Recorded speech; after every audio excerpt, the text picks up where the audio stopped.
Finally raw का episode and हो चुका है। शो में काफ़ी कुछ देखने को मिला। वहीं अगर मैं बात करूं मेन इवेंट की तो केविन ओवेंस और जे उसो के बीच जो शानदार मैच देखने को मिला है उसने एपिसोड का मजा दुगना कर दिया। वहीं इस मैच में नियर किकआउट देखने को मिले हैं जिसने मैच को और ही ज़्यादा शानदार बना दिया। वहीं बात करेंगे ओवरऑल शो में आज क्या देखने को मिला, और हाँ वीडियो में कवर करेंगे रोमन रेंस को लेकर के एक सीरियस अपडेट या रूमर्स सर्कुलेट हो रहे हैं उसको लेकर के, जो कि शायद रोमन रेंस के फैंस के लिए अच्छी अपडेट नहीं है। तो वीडियो काफ़ी कमाल की होने वाली है, उम्मीद है पसंद आएगी। तो लाइक करे बिना बिल्कुल भी मत जाइएगा, और हाँ चैनल पर नए हो तो चैनल को सब्सक्राइब करना बिल्कुल भी मत भूलिएगा। अब रॉ का शो जैसे ही ओपन हुआ दिखाया गया कि एरिना में ऊसोस, सोलो सिकोआ और सैमी ज़ेन एंटर होते हैं। चारों सभी अच्छे मूड में थे। खास बात यह है कि जे ऊसो भी सैमी ज़ेन से मस्ती के मूड में दिखाई दे रहे थे। खैर अब शो की शुरुआत बेकी लिंच करती हैं। बेकी लिंच कहती हैं कि मेरी बॉडी रिंग में वापस आने को तैयार है और मैं स्टील कैच से जंप और लोगों को फ्लैट करने के लिए रेडी हूँ। वो कहती हैं काफ़ी कुछ चेंज हो चुका है, बहुत नए लोग आए हैं और मैं उनका सर फोड़ने के लिए तैयार हूँ। इसके बाद वो क्राउड में जाके फैन से इंटरेक्ट करती हैं, बातचीत करती हैं। तभी बेले की एंट्री होती है। वो कहती हैं कि मैं अपनी बॉडी दाव पर लगाती हूँ बट तो मैं कोई रिस्पेक्ट नहीं करता है। बेकी लिंच कहती हैं कि देखो मैं अभी भी क्राउड में हूँ। बेकी लिंच कहती हैं कि रिस्पेक्ट फैंस बेले की नहीं करते हैं क्योंकि तुम एक लूजर हो। तभी डकोटा काय और स्काई क्राउड में से आके बेकी लिंच पर अटैक कर देती हैं। एक्शन क्राउड में दिखना शुरू हो जाता है। बेकी लिंच अकेले दोनों को हैंडल करती हुई दिखाई दी और फिर ये लड़ते बढ़ते ऑडियंस एरिया में पहुंच जाती हैं। बेले भी इनको ज्वाइन कर लेती हैं और फिर 3-on-1 हमें यहाँ पे ब्रॉल देखने को मिला। तगड़ी मार धाड़ दिखी, वो देखने लायक थी। बेकी लिंच ने अकेले ही इन तीनों की ऐसी तैसी करके रख दी। फिर ऑफिशियल्स ने आके इन सभी वुमेन सुपरस्टार को सेपरेट करा। अब हमें रेहा रिप्ले वर्सेस मिया यिम के बीच एक मैच देखने को मिला। रेहा रिप्ले के साथ डोमिनिक मौजूद थे। मिया यिम ने अकेले एंट्री ली। मैच शुरू होते ही मिया यिम ने रेहा रिप्ले को रिंग के बाहर जाने पे मजबूर कर दिया। रेहा अंदर आती हैं बट मिया यिम अच्छे से हावी दिखाई दी। काफ़ी देर बाद रेहा रिप्ले पलटवार करके मिया यिम पे पकड़ बनाती हैं। ठीक ठाक मैच दिखा इन दोनों वुमेन्स के बीच। मिया ने अच्छे से काउंटर इस मैच में करा। रेहा रिप्ले पे 2 लगातार डीडीटी लगी, वो बाहर चली गई। तभी डोमिनिक ने मिया यिम को डिस्ट्रैक्ट करा। पीछे से रेहा रिप्ले ने आके मिया पे अटैक करा बट डोमिनिक रिंग में ही खड़े हुए थे। तभी एजे स्टाइल की एंट्री हुई, उन्होंने आके डोमिनिक पर अटैक करा। उधर बैलर और डेमियन प्रीस्ट ने आके एजे स्टाइल पर, फिर गैलोज और एंडरसन भी आ गए और फिर ओसी ने जजमेंट डे को रिंग से खदेड़ दिया। फिर एजे स्टाइल कहते हैं कि मुझे लगा था कि सर्वाइवर सीरीज में सब एंड हो गया बट नहीं, ये एंड आज होगा मंडे नाइट रॉ में। फिर वो जजमेंट डे को मैच के लिए कॉल आउट कर देते हैं। अब रेफरी आते हैं और फिर से इन चारों के बीच हमें ब्रॉल देखने को मिला। फिर चारों ने जजमेंट डे की हालत खराब करके रख दी। अब ऑफिशियल मैच बैलर और एजे स्टाइल के बीच से शुरू हुआ। ओसी ने अपनी साइड फंसा के बैलर में तबीयत से मार लगाई और जिसे देख करके वाकई मजा आ गया। गैलोज और डेमियन के बीच अच्छा एक्शन देखने को मिला। अब ये गैलोज को अपनी साइड फंसा के बुरी तरह से मार लगाते हैं। अच्छा मैच देखा इन सभी सुपरस्टार के बीच में। रेहा रिप्ले ने एंडरसन पे भी अटैक करा बट फेस टीम के सुपरस्टार कहाँ रेहा रिप्ले पे अटैक करेंगे और मिया यिम भी टैग का वेट कर रही थी। ये नहीं है कि आके दे घुमा के जजमेंट डे के सुपरस्टार में। खैर फाइनली अब रेहा रिप्ले और मिया यिम आमने सामने आती हैं। मिया यिम ने एक बार फिर से रेहा रिप्ले की हालत खराब करके रख दी। अब जाके मिया ने फिन बैलर पर अटैक करा। डोमिनिक पर भी अटैक करने वाली थी बट रेहा रिप्ले ने आके पीछे से मूव दिया और मैच जीत लिया। अब हमें ब्लड लाइन दिखाई दी। ब्लड लाइन के मेंबर्स आके बोलते हैं कि आज हम आपकी सिटी में हैं। इस सैटरडे को हमारा वॉर गेम्स में था। पता है कौन स्ट्रेंथ टॉल दिखा? Blood line. सैमी ज़ेन कहते हैं जिमी पता है पिछले 6 महीने में तुमने मुझे एक्सेप्ट करा, ये मेरे लिए काफ़ी कुछ है।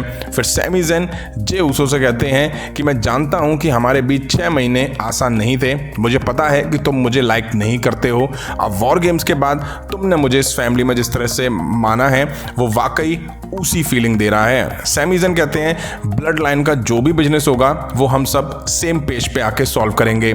सैमी ज़ेन हाथ बढ़ाते हैं और जे ऊसो मिलाते हैं और दोनों फिर हक करते हैं। सोलो को मतलब ही नहीं है, बड़ा टफ गाय सा होता है ना, टफ गाय सा बन के खड़ा रहता है, हाथ बांध के खड़े हुए हैं, ना गले मिलना है, ना कुछ करना है, ना स्माइल करनी है। खैर तभी केविन ओवेंस की एंट्री होती है। सैमी ज़ेन कहते हैं हे वहीं रुको, यहाँ आके तुम स्टूपिड गिरी करोगे और लड़ोगे, वहीं रुक जाओ। केविन ओवेंस कहते हैं मैं ये सब करने यहाँ नहीं आया हूँ, मैं ये कहने आया हूँ कि मैं समझ गया हूँ कि तुमने सैटरडे को वो साइड क्यों चूज करी। केविन ओवेंस कहते हैं मैंने भी तुम्हें काफ़ी बार बैक स्टैब करा है, 20 साल हो गए हैं हमारे करियर को जो कि एक दूसरे से लिंक हैं, बट मैं कहना चाहता हूँ कि अब मैं तुम्हारे साथ ना मैच चाहता हूँ ना टीम, और ना मैं तुम्हारे साथ किसी शो में काम ही करना नहीं चाहता हूँ। सैमी ज़ैन कहते हैं हाँ मेरे अंदर भी अब यही फीलिंग है तुम्हारे लिए। केविन ओवेंस कहते हैं आई डन विद सैमी ज़ैन, अच्छा लग रहा है कि WWE यूनिवर्स तुम्हें पसंद कर रही है और तुम्हें यहाँ देख के मैं बहुत खुश हूँ। सैमी ज़ैन कहते हैं मुझे तुम्हारी अब ज़रूरत नहीं है क्योंकि मेरे पास अब एक फैमिली है। केविन ओवेंस कहते हैं अच्छा है, काफ़ी बार तुमसे फैमिली बहुत सुना है, बट एक बात कह दूं, तुम रियल ब्लड नहीं हो और ना कभी हो पाओगे। तभी जे उसो आगे आते हैं, वो कहते हैं हे केविन ओवेंस, अब सैमी ज़ैन से इशू का मतलब है कि तुम्हारे issue main event Jey Uso से होंगे। केविन ओवेंस कहते हैं I am done with Sami Zayn but not done with Jey Uso. फिर दोनों के बीच मैच के लिए चैलेंज हो जाता है। जे उसो कहते हैं वॉर गेम्स में तुम्हें मैंने पिन करा और आज रॉ में फिर से पिन करके हराऊंगा। अब इसके बाद हमें street profits versus alpha academy के बीच एक मैच दिखा। दोनों टीम के बीच अच्छा एक्शन शुरू हुआ। फॉर्ड चैट का बड़ा मजाक बना रहे थे, हालांकि चैट गवल पलटवार करते हैं, ओटिस को टैग देते हैं, ओटिस आके फॉर्ड में मार देते हैं। ठीक ठाक मैच दिखा दोनों टीम के बीच। डॉकिंस और चैट गैबल के बीच अच्छा मैच और अच्छा एक्शन देखने को मिला। ओटिस तो बेचारे रिंग में आए तो पिट के बाहर हो जा रहे थे, पिटते, और ओटिस का आज तो मूव बैठा ही नहीं। स्ट्रीट प्रॉफिट्स ने अच्छे से उनके मूव्स को काउंटर करा और एंड में गेबल को पिन करके स्ट्रीट प्रॉफिट्स ने मैच जीत लिया। अब new United states champion Austin theory दिखाई दिए। आज भाई साहब फुल पैंट में दिखाई दिए, चड्डी वगैरह नहीं पहने हुए थे, फुल एंग्री मैन बन के एंट्री करी। फैंस से जबरदस्त बू ऑस्टिन थ्योरी को मिला। अब रिंग में आके ऑस्टिन थ्योरी कहते हैं तुम सब चाहते थे कि ऑस्टिन थ्योरी का करियर शुरू होने से पहले ही दफन हो जाए। सब ने मुझे स्टूपिड कहा जब मेरा कैश इन फेल हुआ। फिर वो टाइटल उठा के कहते हैं अब देखो कौन स्टूपिड है। तुम्हें लगा कि ये किड स्टूपिड है और ये स्टूपिड किड आज चैंपियन है। मैंने सर्वाइवर सीरीज में सैथ रॉलिंस और बॉबी लैशले को सेम टाइम पे हराया है, जिसने मुझे 2 टाइम यूएस चैंपियन बनाया। एक चीज़ मैं क्लियर कर दूं, मैं हमेशा WWE में रहने वाला हूं। मैं मंडे नाइट रॉ का फेस हूं और WWE का भी फेस हूं। सबको डे 1 से मुझे प्रॉब्लम है, जिसको सिंपल वर्ड में जेलसी कहते हैं। वो इसलिए क्योंकि हर कोई ऑस्टिन थ्योरी नहीं बन सकता है। I am younger, stronger, better, और ऑस्टिन थ्योरी एरा अब शुरू हो चुकी है। तभी सैथ रॉलिंस की एंट्री होती है। सैथ रॉलिंस ऑस्टिन थ्योरी को कन्फ्रंट करते हैं और कहते हैं शट योर माउथ। और हाँ, इन सब के साथ तुम भी अब गाओ, जो सैथ रॉलिंस की थीम में नहीं आता है, वो क्राउड यही गाने लग जाता है। क्या हुआ जब कोई यंग हो, बेटर हो इस इंडस्ट्री में। ऑस्टिन थ्योरी एक बात समझ लो, Monday night belongs to me. मैं जाऊं उससे पहले एक बात कह दूं, बधाई हो किड, तुम मुझसे हेट करते हो और फाइट चाहते हो तो इंतजार किस बात का है, आओ अभी फाइट करें। ऑस्टिन थ्योरी कहते हैं मैं तुमसे लड़ूंगा बट चैंप के टाइम पे। इसके बाद ऑस्टिन थ्योरी वहां से चले जाते हैं। अब बैक स्टेज अलायस और रिडल को ब्लड लाइन कन्फ्रंट करते हैं क्योंकि रिडल अलायस को टैग टीम टाइटल के बारे में बात कर रहे होते हैं। अलायस जे उसो को टाइटल के लिए चैलेंज करते हैं तो जे उसो कहते हैं एनी टाइम एनी प्लेस। अब हमें मिज वर्सेस डेक्स्टर लूमिस के बीच एक मैच देखा। इस मैच में अगर डेक्स्टर मिज को हरा देंगे तो उनको WWE कॉन्ट्रैक्ट मिल जाएगा। शुरू में तो मिज ने आके डेक्स्टर पर अटैक करा, मिज ने हल्के में शायद डेक्स्टर को ले लिया। इसके बाद डेक्स्टर ने मिज की हालत खराब करके रख दी।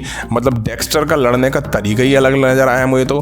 अनाउंस टेबल पे मिज को मारा, क्राउड में ले जाके मारा, मिज बस घसीटते हुए नजर आए और फिर वो क्राउड में भागे। हालांकि एंड में रिंग में आके मैच डेक्स्टर लूमिस ने जीता। फिर एडम पियर्स ने डेक्स्टर को कॉन्ट्रैक्ट ऑफर कर दिया। इसके बाद डेक्स्टर स्टेज से होके जा रहे थे, तभी मिज ने पीछे से आके डेक्स्टर पर अटैक करा और उनको सेव करा जॉनी गार्गैनो ने, और फिर मिज यहाँ पे ढेर हो गए।